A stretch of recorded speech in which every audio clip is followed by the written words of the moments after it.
ಎಲ್ಲರಿಗೂ ನಮಸ್ಕಾರ.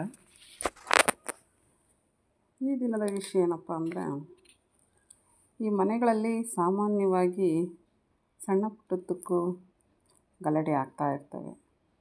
ಅದು ಗಂಡಿನಿಂದಾಗಿರ್ಬೋದು ಅಥವಾ ಹೆಣ್ಣಿನಿಂದಾಗಿರ್ಬೋದು, ಇಲ್ಲ ಮಕ್ಕಳಿಂದಾಗಿರ್ಬೋದು, ಆಗ್ತಾ ಇರ್ತವೆ. ತಪ್ಪುಗಳು ಯಾರು ಮಾಡಲ್ಲ ಹೇಳ್ರಿ? ತಪ್ಪುಗಳು ಎಲ್ಲರೂ ಮಾಡ್ತಾ ಇರ್ತಾರೆ. ಆದರೆ ಆ ತಪ್ಪುಗಳನ್ನ ಐಡೆಂಟಿಫೈ ಮಾಡಿ ಅದನ್ನೇ ಚುಚ್ಚಿ ಹೇಳ್ತಾ ಇದ್ದರೆ ಅವ್ರನ್ನ ಮೂರ್ಖರು ಅಂತ ಕರೀತಾರೆ. ಹಾಗಾಗಿ ಇದಕ್ಕೆ ಜ್ಯೋತಿಷ್ಯದಲ್ಲಿ 6ನೇ ಮನೆ, 8ನೇ ಮನೆ, 12ನೇ ಮನೆಗಳು ಕಾರಣ ಆಗ್ತವೆ.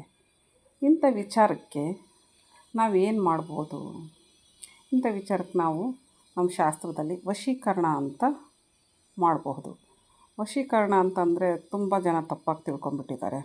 ವಶೀಕರಣ ಅಂದ್ರೆ ಅದನ್ನು ಕೇಳಿದರೆ ಕೂಡ ಒಂಥರ ಮೈ ಜುಮ್ ಅನಿಸುತ್ತೆ. ಅಯ್ಯೋ, ವಶೀಕರಣ ಮಾಡ್ತಾರಂತೆ, ಹಾಗಂತೆ ಹೀಗಂತೆ ಅಂತಂದು ಇದಕ್ಕೆ ಕೆಟ್ಟದಾಗಿ ಕೂಡ ಯೋಚನೆ ಮಾಡ್ತಾರೆ. ಈ ವಶೀಕರಣ ಅಂದರೆ ಆ ಥರ ಅಲ್ಲ. ಯಾರನ್ನೋ ದೂರದವ್ರನ್ನ, ಬೇರೆಯವ್ರನ್ನ, ಪರರನ್ನ ಆಕರ್ಷಿಸುವುದಲ್ಲ.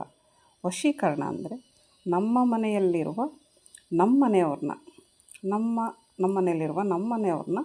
ನಮ್ಮ ಕಡೆಗೆ ಸೆಳ್ಕೊಳ್ಳೋ ಅಂಥದ್ದು, ನಮ್ಮವ್ರನ್ನ ಹೇಗೆ ಸೈಲೆನ್ಸ್ ಮಾಡುವಂಥದ್ದು, ಅವ್ರನ್ನ ಹೇಗೆ ನಮ್ಮ ಜೀವನ ಶೈಲಿಗೆ ಅವ್ರನ್ನ ಅಳವಡಿಸಿಕೊಳ್ಳುವಂಥದ್ದನ್ನೇ ವಶೀಕರಣ ಅಂತಾರೆ.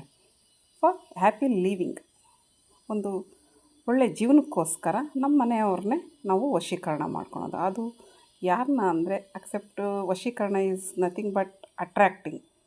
ಅದು ಎಲ್ಲರ ಮೇಲೆ ವಶೀಕರಣ ಮಾಡೋಕ್ಕಾಗಲ್ಲ. Only brother, sister, husband, wife, father, mother, ಒಟ್ಟು ಮನೆಯವ್ರನ್ನ ಮಾತ್ರ ವಶೀಕರಣ ಮಾಡೋದಕ್ಕೆ ಸಾಧ್ಯ. ಅದು ಒಂದು ಒಳ್ಳೆಯ ರೀತಿಯಲ್ಲಿ ಸುಖವಾಗಿ ಜೀವನ ಶೈಲಿ ನಡೆಸೋದಕ್ಕೆ ಮಾತ್ರ ನಾವು ಅದನ್ನು ಮಾಡ್ಬೋದು.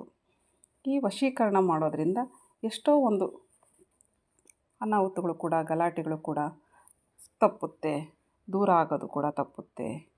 ಕೆಲವ್ರಿಗೆ ಇನ್ನೂ ಒಂದು ಇರುತ್ತೆ, ಎಲ್ಲೋದ್ರೂ ಕೆಲವ್ರನ್ನ ತುಚ್ಛವಾಗಿ ನೋಡ್ತಾ ಇರ್ತಾರೆ.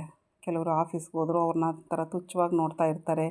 ಅಥವಾ ಮನೆಯಲ್ಲೇ ಆಗಲಿ, ಸಂಬಂಧಿಕರಲ್ಲೇ ಆಗಲಿ ಅವ್ರನ್ನ ಒಂಥರ ಕೀಳಾಗಿ ನೋಡ್ತಾ ಇರ್ತಾರೆ. ಅವ್ರು ಅದನ್ನು ತುಂಬ ಜನ ಇದನ್ನು ಕೆಲವರು ಎದುರಿಸ್ತಾ ಇರ್ತಾರೆ. ಎಲ್ಲೋದ್ರೂ ನನ್ನೇನು ಒಂಥರ ನೋಡ್ತಾರಲ್ಲ ಅಂತ ತುಂಬ ನೋವು ಪಡ್ತಾ ಇರ್ತಾರೆ. ಅದಕ್ಕೂ ಕೂಡ ಇದು ತುಂಬ ಚೆನ್ನಾಗಿ ವರ್ಕ್ ಆಗುತ್ತೆ. ಅದಕ್ಕೆ ನಾವೇನು ಮಾಡಬೇಕಪ್ಪ ಅಂದರೆ, ಇಲ್ಲಿ ಒಂದು ಮಂತ್ರ ಇದೆ. ಆ ಮಂತ್ರನ ನಾವು ಪಠನೆ ಮಾಡ್ತಾ ಬಂದರೆ ತುಂಬ ಚೆನ್ನಾಗಿ ಒಳ್ಳೆಯದಾಗುತ್ತೆ.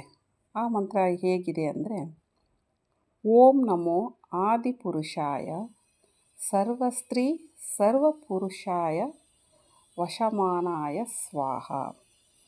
ಓಂ ನಮೋ ಆದಿಪುರುಷಾಯ ಸರ್ವಸ್ತ್ರೀ ಸರ್ವಪುರುಷ ವಶಮಾನಾಯ ಸ್ವಾಹ. ಈ ಮಂತ್ರನ ಹೇಳ್ತಾ ಇರಬೇಕು. ಈ ಮಂತ್ರ ಹೇಳ್ತಾ ಇದು ತುಂಬ ಚೆನ್ನಾಗಿ ವರ್ಕ್ ಆಗುತ್ತೆ. ನಮ್ಮ ಅಸೋಸಿಯೇಟ್, ನಮ್ಮವರು ನಮ್ಮ ಕಡೆ ಬರ್ತಾರೆ. ನಮ್ಮನ್ನು ಯಾರೂ ತುಚ್ಛವಾಗಿ ನೋಡೋದಿಲ್ಲ, ಕೀಳಾಗಿ ನೋಡೋದಿಲ್ಲ. ಎಲ್ಲೋದ್ರೂ ನಮಗೆ ಅವರು ನಮ್ಮ ಕಡೆಗೆ ಫೇವರಬಲ್ ಆಗ್ತಾರೆ. ಹೀಗೆ ಮಾಡೋದ್ರಿಂದ ಹೆಣ್ಮಕ್ಳು ಗಂಡು ಮಕ್ಳಿಗೆ ಮಾಡ್ಬೋದು, ಅಥವಾ ಮಕ್ಕಳು ಕೂಡ ಕೆಲವರು ತಂದೆ ತಾಯಿಗಳನ್ನ ತುಚ್ಛವಾಗಿ ನೋಡ್ತಾ ಇರ್ತಾರೆ. ಇಲ್ಲ ಮನೆಯಲ್ಲಿರುವ ಸದಸ್ಯರೇ ಒಬ್ರು ಕಂಡ್ರೆ ಎಲ್ಲರಿಗೂ ಆಗ್ತಿರಲ್ಲ, ಅವರೇ ಒಂದು ಸಪ್ರೇಟಾಗಿರುತ್ತೆ, ಅವ್ರ ಮಾತು ಯಾರೂ ಕೇಳ್ತಾ ಇರೋದಿಲ್ಲ. ಇಲ್ಲ ಅಣ್ಣ ತಮ್ಮಂದಿರದಲ್ಲಿ ಭಿನ್ನಾಭಿಪ್ರಾಯಗಳಿರ್ತವೆ. ಹೀಗೆ ಮನೆ ಅಂದಮೇಲೆ ಒಬ್ರಿಗೊಬ್ರು ಇದ್ದೇ ಇರ್ತವೆ. ಅವರೆಲ್ಲರೂ ಕೂಡ ಈ ಮಂತ್ರನ ಬಳಸ್ಕೊಂಡು ಹೇಳ್ಬೋದು. ಇದು ಹೇಳೋದ್ರಿಂದ ನಮ್ಮಲ್ಲಿ ಔರಾ ಚೇಂಜ್ ಆಗುತ್ತೆ. ಇದು ಒಂದು ಸ್ವಿಚ್ ವರ್ಡ್ ಥರ ವರ್ಕ್ ಆಗುತ್ತೆ. ಇದು ಒಂಥರ ಮ್ಯಾನಿಫೆಸ್ಟೇಷನ್ ಥರ. ಈ ಕೈಯಲ್ಲಿ ಬರ್ಕೊಳೋದು ಅದು ಅಷ್ಟೊಂದು ಇದಾಗಲ್ಲ. ಈ ಮಂತ್ರ ಹೇಳೋದ್ರಿಂದ ತುಂಬ ಚೆನ್ನಾಗಿ ವರ್ಕ್ ಆಗುತ್ತೆ. To be interrupted to be every one, ಎಲ್ಲರೂ ಕೂಡ ನನ್ನನ್ನು ಆದರ್ಶವಾಗಿ ನೋಡಲಿ ಅಂತ ಇದನ್ನು ಮನೆಯಲ್ಲಿ ಇದನ್ನು ಹೇಳಿದರೆ ಮನೆಯಲ್ಲಿ ಇರೋರೆಲ್ಲರೂ ಕೂಡ ಅವ್ರ ಪರವಾಗಿರ್ತಾರೆ. ಅವರು ಹಂಗೇ ಎಲ್ಲರೂ ಅವ್ರ ಪರವಾಗೇ ಇದ್ದು ಜೀವನ ಚೆನ್ನಾಗಿರುತ್ತೆ. ಹಾಗಾಗಿ ಇದನ್ನು ಎಲ್ಲರೂ ಮಾಡ್ಕೊಳ್ಳಿ. ಆಕ್ಸಿಡೆಂಟ್ಸ್ ಹ್ಯಾಪನ್, ಘಟನೆಗಳಾಗ್ತದೆ, ಕೆಟ್ಟದಾಗುತ್ತೆ. ಅದೇ ಅವಾಯ್ಡಿಂಗ್ ಇಟ್.